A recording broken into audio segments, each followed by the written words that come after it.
Have you ever, correctly, had a gut feeling to dislike someone who, on the surface, was a cool person that everybody else liked? What's that story? The girlfriend and I used to work at the same ski hill, and the place was pretty much full of seasonal employees. Revolving door status. Anyway, she got this new dude in her department that everyone thought was a super nice guy. I did not trust him. There was just something about the way he talked to female employees that just seemed weird. He was trying to gain their trust way too quick. I made my sentiments known to my girlfriend and other friends, and they thought I was just being jealous or something. I worked part-time out of town at the time, and he'd always ask me what days I was gone. It was weird. He also did not have a car, so sometimes my girlfriend would give him a ride home, and he'd ask her to hang out at our place when I was out of town. She declined. So at the end of the season, a female friend of ours and this kid decide to rent a place together. They weren't dating, and as they're in the final steps, federal marshals show up and arrest him. Turns out he had been on the run for over a year for kidnapping and rapping a girl in a different part of the country. His family had been helping him, and he took the name of his brother while on the run. Filling out the housing application somehow tipped off the marshals. Trust your instincts. Some girl started talking to me on the bus ride home. I thought there was something off about her, but my parents, who are inherently optimists, told me to be nice and hang out with her. They even invited her over for dinner a few times. She lived about a 4-minute walk away from me, so it was hard to come up with excuses not to hang out. We eventually hung out a few times, and I found out that she was a foster kid and had gotten bounced around a lot. She was also on a lot of medication for bad joints, bipolar disease and a few other things. She was almost 18. Well, anyway, turns out she was having an affair with the father, and they plotted together to kill the mom so that they could be together. They made sure to plan it during a time when the dad was out of town. The girl ends up stabbing her foster mother to death, and the family's biological daughter is the one to call 911. They put the 911 tape up online, and it was the worst thing I've ever listened to. TLDR, strongly urged by my parents, previously forced to hang out with a girl on my bus. She ends up having an affair with her foster father and stabbing her foster mother to death because the dad convinced her to. Their 14-year-old biological daughter witnessed the whole thing. Edit. Link to the article thanks to my stepdad. On the surface, he seemed like a good guy. Went to church twice on Sundays and once on Wednesday. Always helped out when someone needed help, whether it was something as simple as loaning $5 to something as complicated as roofing a house. Had a good paying job. Refused to smoke inside the house. When him and my mom went out on dates, he always made sure to bring home food for all of us and toys for the younger kids. Would randomly take everyone out to dinner or to the theater. Despite all of that, I disliked him from the moment I met him, even before he showed interest in my mom. People told me I was being paranoid, not to worry about. Fast forward a year. Him and my mom are married. I just got a job and was waiting on my first paycheck to move out on my own. My manager gets a frantic call that I need to come home pronto. My stepdad had been secretly spending all of our bill money on pot. We were about to be evicted. The power had already been disconnected. Water service was about to be, and stepdad tried to kill my pregnant mom.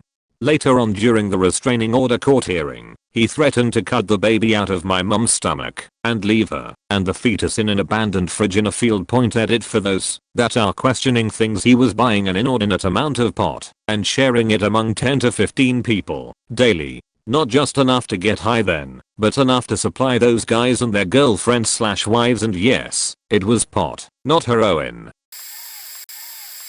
A few years ago, when I was still in college, I took a summer job at a movie theater. I met a lot of really cool people there, including myself. But there was this one guy who always gave me the creeps. We'll call him Drew. He was friends with almost everyone, including myself, and had been for years. We'd attend the same parties, and he'd do all these little things that would feel like red flags to me, but apparently not to anyone else. Fast forward about a year. I no longer work there. My so and I have been together for maybe a year, and he has been promoted to manager. Drew has also been promoted to supervisor. It should be noted that there were a lot of teenagers employed at this theater. One day, two of the younger girls come into the office. If they were 18, they were only just to talk to my so. They tell him they're sorry because they know my so is friends with Drew, but they have to tell him something. The younger one tells him that a few weeks prior, she was sitting alone in the break room, eating her lunch. Drew walks in and says to her, "Do you touch yourself?" She doesn't answer. He says, "Because if not, you should." I think he said more, but my so is so furious when he told me that story that he was having trouble telling it. My so fills out the report for the poor girl and passes it on to the GM, who then informs him that Drew had 5 counts of sexual harassment on his file already, but corporate loved him, so they could never fire him. My so never spoke to Drew again. Last I heard, he was fired, removed from his job at a brewery by security for sexual harassment. Many of our other friends are still very close with him. I don't understand it, but I'm just thrilled to have that creep out of my life. My stepfather. He's my mom's third husband. Mom met him at a bar, a country bar she used to go dancing at, and saw him there for a while, before deciding to introduce him to her kids. He took us all out to dinner that night, and we had a relatively good time. Then we all went back to the house. We weren't home long before I heard him and my mom giggling in the hallway, and suddenly I just felt sick. I was about 12 at the time, by the way. I'm not sure what it was, but suddenly I just hated this guy.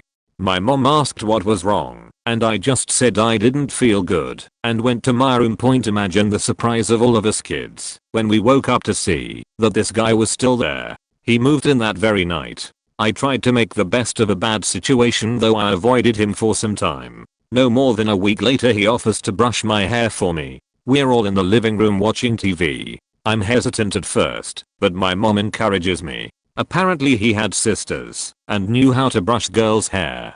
I kept my hair about waist length back then, and it was a beach to get the knots out, so I caved and let him brush my hair. He just brushed it, no big deal. So when he offered other times, I let him. Then one day he offered, while no one was there. Because my hair was so long, why don't I sit up on the edge of the chair in front of him? "Oh, hey, would you like a back rub? I rub your mom's back all the time." I should mention this wasn't my first interaction with a perv, and I actually was very bothered just by being that close to someone. I hated being touched back then, but because everyone obviously liked this guy, I told myself I shouldn't cause any problems. Next thing I know, he says, "Can I rub down a little further? In front? It's your decision. You're completely in charge here." Thank God I had the courage to say no. I avoided him for ages after that, and didn't have the sense to tell my mom or my brothers. This guy proceeds to find ways to get both of my older brothers out of the house by the time I'm 15. He goes long periods of time seeming to be a perfectly good guy, and then out of nowhere hits me with something pervy and horrid. Sophomore year comes up, and we get our class rings. Well, these things are not cheap, and we've always been fairly poor. My mom says I have to ask dumbass, name changed, not so obviously, for the money. I ask him to buy my class ring and he says, "What's in it for me?" I go silent. My mom is right there. She innocently says she can bake you a cake. I'm good at baking. He's quiet for a while and has to think it through. Then he says, "Okay, but there are rules." I forget what all of the rules were, stupid stuff mostly, but his final rule was, "If you lose this ring you get naked." What? This is an expensive ring. It's a lot of money, so you better not lose it, or you get naked for me. My mom tells him to stop, but only half-heartedly. When I try to talk to her about it later, she says, "Well, I guess you better not lose it." At that point I kinda figured I couldn't count on my mom for help. Over the years I've learned she was messed with a lot when she was younger and has convinced herself that all men are this way. I love my mom to death, but it kills me that she believes this. He's never stopped being a total asshole. I lived with him until I was 20. I was very shy, and having a job was very hard for me. I tried moving in with my oldest brother to help him take care of his kid, but after 3 months I was asking to come home and once again got the "what's in it for me" response. I got to hear all about how he'd lived the past few years just for me and mom, bought us a house and everything, and how ungrateful I was. I came back to what was essentially a prison. I had my nephew with me at first as my brother was going to give my mom custody of him. That is, until my stepdad got mad at him and kicked him hard. Or 3-year-old little boy who hadn't done anything more than annoy him, probably by making noise. So mom calls up my brother and tells him to come get him because she's afraid to have him around my stepfather. Then once he's gone she convinces herself that he never did that. Finally I met my first boyfriend. By this time I'm 20. I had gotten 2 part-time jobs and he worked at one of them. I was hanging out at his house a lot and my stepdad got jealous. He decided to give me a curfew of midnight and said if I break it then I'm out of the house and can't ever come back unless I sleep with him because he knows I can't be a virgin anymore. I was, so there was no excuse now. I cried to my boyfriend and he told me I could come live with him. This was after we'd only been seeing each other for about 3 weeks. That night I didn't go home. My stepfather called me and screamed, called me a stupid little bitch, and I screamed back and told him how he made my life a living hell. An hour later he and mom pull up with his truck full of all of my stuff that he could put in it. He took my car because it was mom's and dumped my stuff right there, telling my boyfriend I was his problem now. I will never forget the smirk on my mom's face when she hugged me and I apologized for everything. She said she wasn't mad at me at all but was proud. Apparently I'd had the guts to do what she couldn't. Of course, not long after I left he finally proposed to her and they got married. It's screwed up to realize that the reason your stepfather didn't marry your mommies because he wanted a shot at you first. Anyway, this is way longer than I meant it to be, but the point is that everyone who meets this asshole loves him. They do not know who he is, just that he's personable and relatively smart. But I never forget that first night when for no apparent reason I just felt sick at the thought of him. Edit. There is an update post somewhere in the comments. It was too long for me to post here, so I just did it as a reply. The TLDR is no, I'm not with that boyfriend anymore, but we were together 7 years. Yes, mom is still with this asshole, but I never see him. She's afraid to leave him, but now that it's just the 2 of them, she sees it as her being the only one who has to tolerate his crap, and she's willing to do that for what she sees as financial security. She visits by herself and no one questions why we don't go visiting there. My mother's cousin is a vet out in a rural area. This dude makes bank and is a really super nice guy. He was very close with his elderly mom and dad. Sadly his first wife lost a ton of weight and then felt that she was out of his league and left him. Few years later he shows up to my mom's house with this Sophia Loren type. 10x out of his league. She was all sweet and sugar pie to everyone. I forgot what I did to piss her off, but it was an accident. But she broke character for just a second and let Cruella de Vil show through. I was a kid and she grabbed my arm and looked at me like she would kill me. Everyone said I was crazy and mean and that looks aren't everything and that she loves him. Like I was trying to sabotage his relationship. Fact me right. Flash forward 2 years. She kicked his parents out of the house they were in for 50 years, sold their home against their will, stole all their money, forced him to choose between them and her. Sadly he chose her. She drained him, tore apart his family, and ruined the last year of his father's life. He died scared and miserable. Told his mother, just give me the money, you won't live long enough to use it. It broke her heart that her son just stood there. But karma paid that bitch a visit to the tune of acute leukemia and she died. His mother is still alive, in her 90s, and doing pretty well. He's back in the fold. Just sucks his father didn't get to see the end, where everything went back to the way it was. City council hired another medic. Older dude with long hair. Not that that matters. He was new to the scene, recently completing the course. Guy why awesome to hang out with. Went to the bar with the younger emts. Played video games, etc. At first I thought he was cool, but as I observed his work, I was his superior, and at his probationary level, I noticed something was off. At the private council meeting I spoke openly about this in his 30-day review. I stated something was off. He didn't seem like a people person, and generally the type that would do this job. They said that I had no grounds to state that he wasn't sweeted and that he did his job as described. I countered with the fact that when caring for people, being a people person is an unwritten rule, and that doing your job without caring leads to mistakes, and in our job field a mistake means death. They weren't having it, so I finally said, look, in this job field you need to learn to read people, and in telling you that something isn't right here, city council told me that basically I was jealous because he got along with the EMTs. Honestly, I could care less. I'm not in this job for them. Fast forward a month and I get a call from an ER about an hour from us. They said that their report said the patient was administered 80 milligrams of drug X. The patient denied receiving it, and since they couldn't figure out what the fuck the medic would have even given it, they ran a tox panel on him which showed that he did not receive it. The doc told me normally he'd let it slide as an error and ask me to speak to him about accuracy, but he felt something was off. I thanked him, and after hanging up pulled the trip sheets. Right in the run report it has the drug, the amount given, and the time. I pulled up the narcotics log. It showed drug given and replenished along with the tag numbers. Next I called a friend of mine who is a local cop and was off duty at the time. He came over and I opened the other medic's narc box. Sure enough, it had been opened and replaced. We then went through his logs for the past 2 months he had been working and located at least 12 times drugs had been given when probably not needed.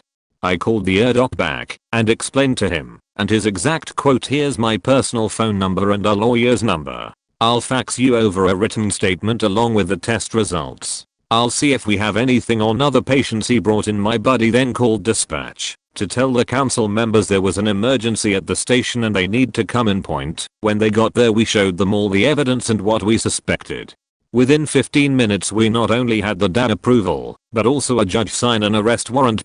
Turns out the dude admitted to having a 20-year painkiller addiction that he ran out of sources, so he figured being a medic would give him easy access. He even told the judge he was worried that he would have killed someone just for the meds. At the trial I was asked for what resolution I wanted. I told the judge, being a paramedic I've seen how drugs change a person and that I don't hold him fully responsible. On my recommendation he got 3 months in a locked drug rehab facility followed by 6 months of house arrest. 4 years later the dude is clean and runs a fundraiser to help raise money for the end to provide anonymous narcan services and drug awareness programs. Today this guy would be an honored member of my crew. Addiction literally changes people. The end result is I now am solely responsible for hiring the medics, reviewing, and dismissal. I no longer need to justify to council why someone was dismissed. This job is one where a gut feeling decides someone's fate.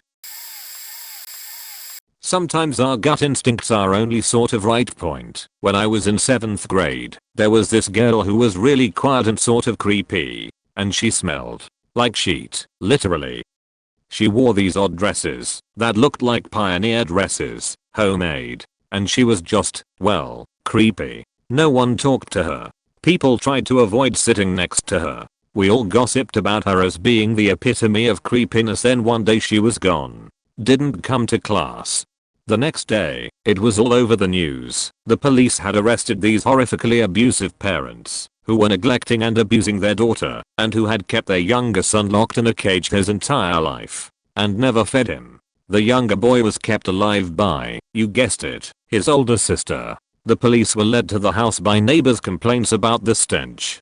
So this poor, smelly girl was suffering abuse from her parents and all the while sneaking food and water to her little brother, who was literally locked in a cage for years upon years, keeping him alive, and then coming to school, where she would be avoided and mocked behind her back and sometimes humiliated.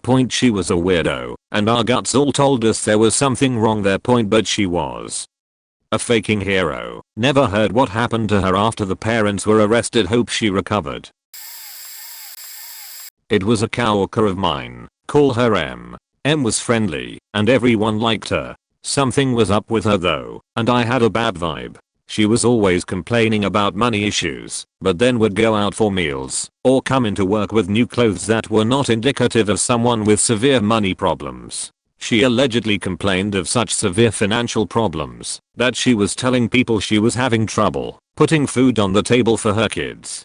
It was that level of desperation. Everyone really liked her. I didn't. I had a really odd feeling about her, like she was being constantly deceptive.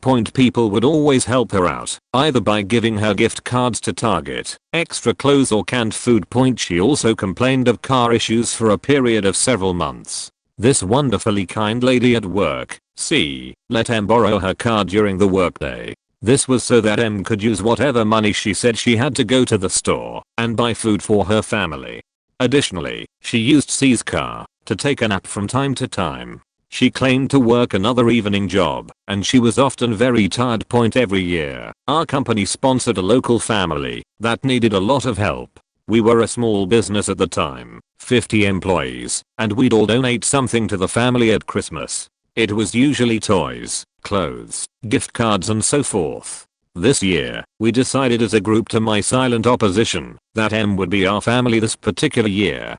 We amassed close to $1,100 worth of food, toys, and clothes and presented it to M before Christmas that year. She cried and said thank you. 3 months later, C's car was stolen right out of the employee parking lot. Coincidentally, M didn't report back to work that day after lunch. Long story short, M had made a copy of C's car key at some point and stole the car and drove out of state with the intent to flee and not return. We had come to learn that M had a long history of criminal charges, and M was eventually arrested in a traffic stop after C reported the car stolen. As it turned out, M was a financial criminal, specializing in identity theft. She had swindled many people and had a long criminal history, including multiple felonies right from the beginning. I knew something was up with her that I didn't like, but I couldn't put a real finger on it. I don't know why I saw it and no one else did. I actually began to question my morals, asking myself, why do I dislike M when everyone else does not? I wrestled with it personally for some time, but in a weird way, felt vindicated when the truth revealed itself. Edit, just fixed a few typos. I worked as a CNA in a nursing home during/right after high school. We got a new guy that made a lot of mistakes and obviously had some cognitive impairments. I'm not sure what was wrong exactly, but it was obvious that he was mentally slow. Some of his mistakes were dangerous, leaving a patient with a feeding tube laying flat, increasing their chance of aspirating food into their lungs, for example. On several occasions, I complained about him to our supervisor and also vented to my coworkers that I just did not feel right about him. Everyone accused me of not having any compassion. They said he was slow, but that he would get it, and I should be more understanding. They all thought that I was being judgmental because of his disability, but it felt like more than that to me. One night, another CNA went to answer a call light and walked in on him wrapping an elderly bedridden woman. He didn't even stop, just held eye contact with the coworker until he was finished. This all happens over 15 years ago. He went to jail obviously, but I saw him in Walmart last summer, so he is out now. I sure hope he is never able to work in a position to take advantage of vulnerable people ever again. My brother-in-law. He and my sister-in-law lived across country, and I had never met him. They had only been married for a short time. They came for a visit. He just gave me the creeps. When there's something off, you just know sometimes. It's hard to explain. It's little things. For example, at family stuff, he would be playing with the little kids while the other guys drank beer and watched sports. One day I got a frantic call at work from my wife that he was arrested and their kids were taken into state custody. He was alone at home with the kids when the police came. You guessed it, child born. There were signs that he abused his own kids, but there wasn't enough evidence. My kids were never alone with him. Ever. He got 20 years, if I remember correctly. Edit. Lots of people have asked. His wife is my wife's sister. Correct me if I'm wrong, but doesn't that make them both my in-laws? Also, no, there's nothing wrong with playing with kids. I don't see my nieces/nephews often, so I try to spend some time with them when I get a chance. It's hard to explain a gut feeling. It was one of many little things that made me think something was off about the guy.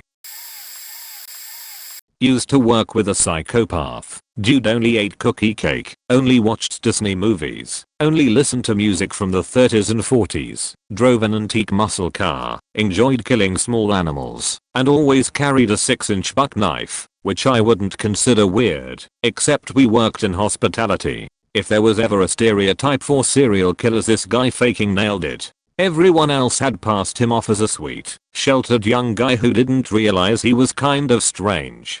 I did too until we started talking one night and he admitted to me he had serious anger issues, blackouts and the like.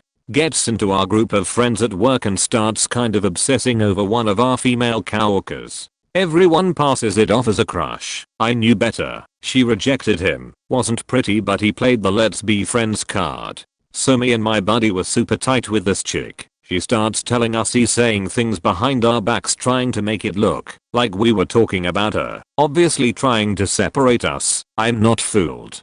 Couple months go by. Things calm a bit. We are still being nice to the guy. Invite him to go hiking with my buddy, my little brother, and I. Dude shows up to the trail with a faking combat machete, his buck knife, a slingshot Ike, and looking like we are about to play the most dangerous game. Both my brothers pass it off as enthusiasm for the hike. I'm wary. I pick up a strong walking stick and begin carving it into a spear as we walk. Psycho notices and looks upset, like I've inconvenienced him.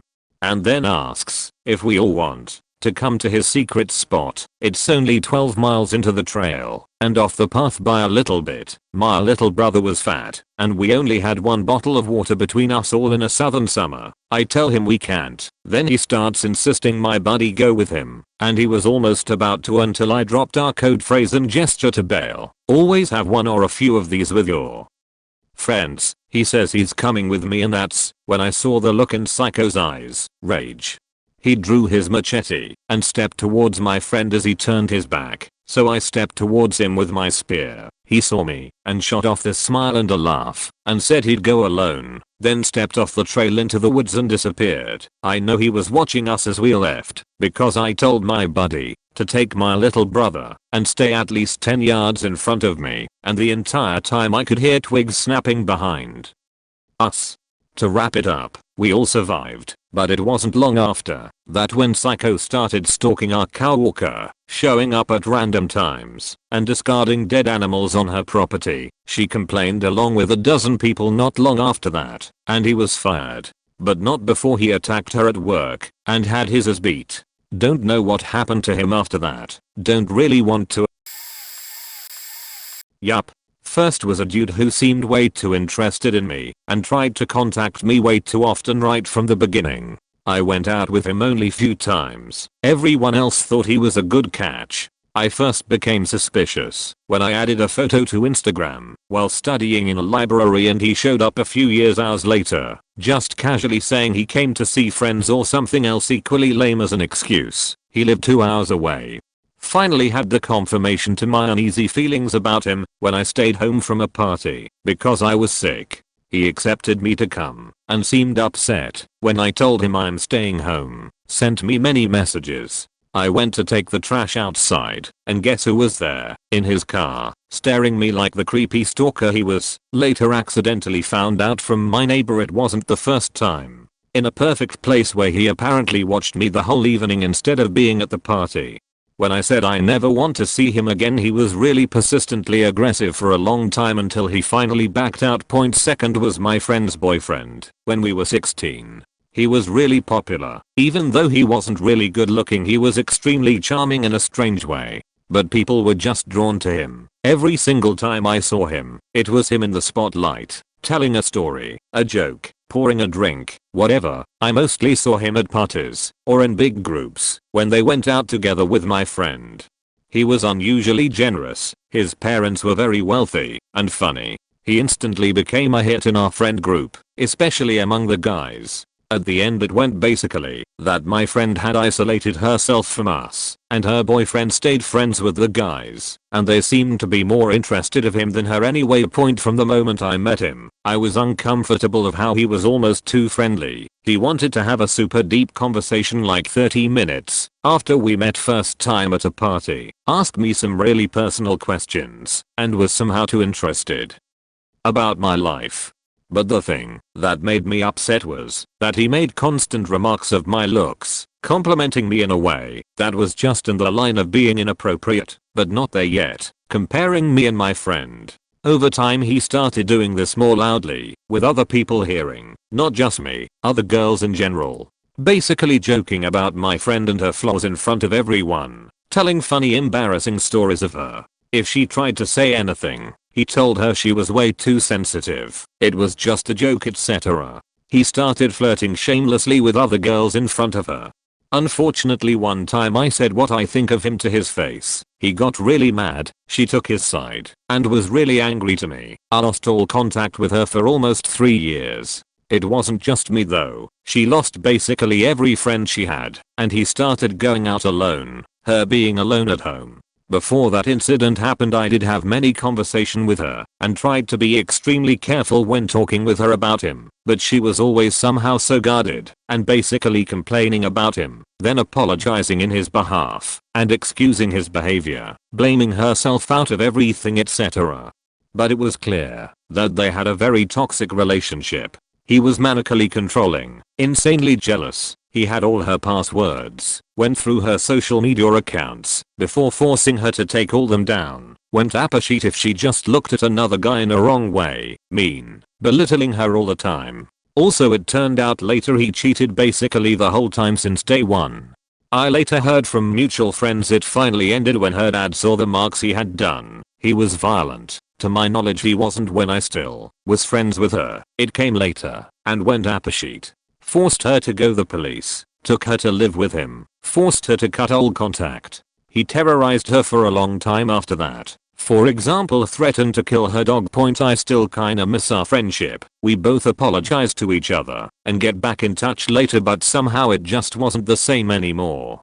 We tried for a while but it just died out eventually when we both had our own lives to live. It was clear that she went through some severe emotional trauma. Everything from the way she laughed. He said it was annoying when she laughed too loud, to her looks changed when she was with him. I feel kinda uneasy writing these things since my Reddit account is supposed to be anonymous and I fear someone I know reads these. Oh well, whatever. One of my best guy friends had this girlfriend whom I didn't hate exactly. We were acquaintances, and I thought she was nice on the surface, nothing more than that. For some reason I didn't really want to get to know her too well. Just something off-putting. For example, she would say things like, "Oh, when I see someone that needs help, I just have to help them." All the power to her, but I personally never found it too charming when people bragged about how much of an angel they were. Another example was, cats just love me for some reason. When I was at this farm all the stray cats crowded around me, and they didn't do that with anyone else. Anyways, that wasn't anything serious, but the little things and quirks just wasn't my taste, I suppose. Most good people don't brag about their good deeds. So one day my friend, who has been taking caring of his jobless girlfriend for over a year now, paying for her housing, food, medication, etc., calls me and asks me to buy some Plan B because she got wrapped by a stranger. I do so and head over to their apartment. She's hiding in the bathtub with blankets and he says that she needs a girl to talk to and if I could spend some time with her. As a favor to my friend I do and spend hours with her until she feels better. Story she told us was that she went over to a friend's house. Her friend had a roommate had a friend who rapped her. Also she was against going to the police because they wouldn't do shit, she said. So I say that if she needs someone to talk to she can call me. However, I sleep from 9 AM to 5 PM because I work night shifts at a hospital. 1 week later she says that it wasn't some stranger who rapped her, but her actual friend whom she previously had a crush on. She lied because she was scared of the outcome.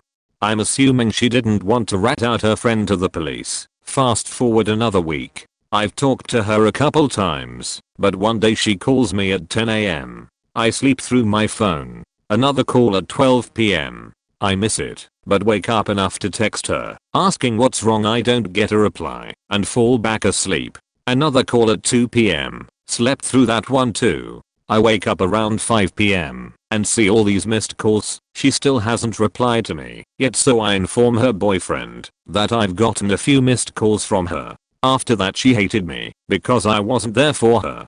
Almost a month flies by now, and my guy friend is starting to get really stressed out with financial issues. He was 20k in debt before he met her, and it's now double that. According to my friend, she doesn't do chores, but is at home all day, or smoking medical weed with friends, doesn't put in effort to find a job, because it stresses her out too much, constantly is mad, and complains about the apartment being a mess, pull out her hair in rage and arguments, etc. I asked if he could get family to help out or anything, but his girlfriend doesn't want him to tell his family anything.